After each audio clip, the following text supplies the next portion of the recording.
Play that track.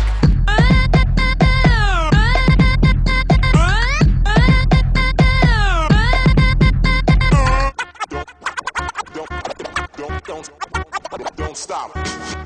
In a perfect world, the DJ would be the one to bring new music to crowds that are thirsty to hear new records. As a DJ, your job is to find the music that moves the people, and you got to come to the party with those records.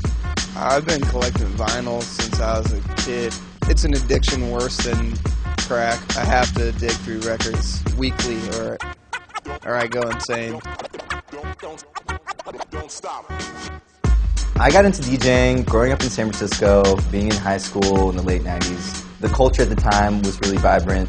There were a lot of scratch-heavy DJs that were getting a lot of exposure at the time, like Hubert, and then there were people like DJ Shadow and Z-Trip who were more renowned for their crate digging and for their record selection and their extensive knowledge of music. So that was kind of the umbrella under which I came up. On one hand, the technical aspect, and then on the other hand, just having an extensive library of music and knowing how to program a set and put it all together. Favorite aspect of being a DJ?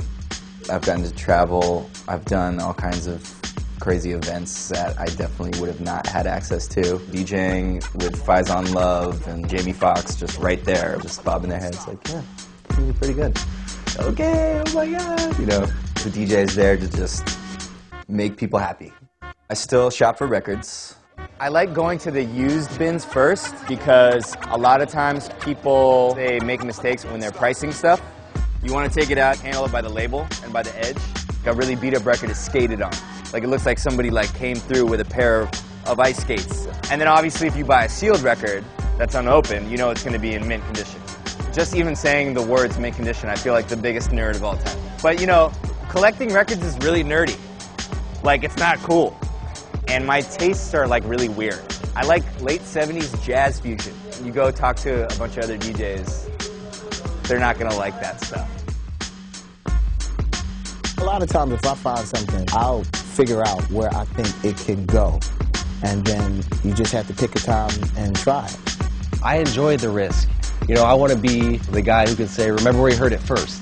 I'm constantly on music blogs and online record pools and pretty much anything that I can get some kind of info on new music or anything that's coming out. I'm looking for a few different indicators. The artist's history, other musicians that might be involved in a project. Also, if I just hear about something, it could be any little impression. And that's what fans do. Most of the stuff that I find through other DJs. It's like a really big network and a community that people just share. We're part of a community, even here in Los Angeles. We're always part of a team of people that we respect. Anybody's track, they give me a track to play, I'll play it. Pretty much anytime I feel overwhelmed by all the technology or all the e-digging or all the blogs and all that stuff, I just go back to records. Because I think that in order to stay relevant and on top of the culture, you have to do a little bit of everything.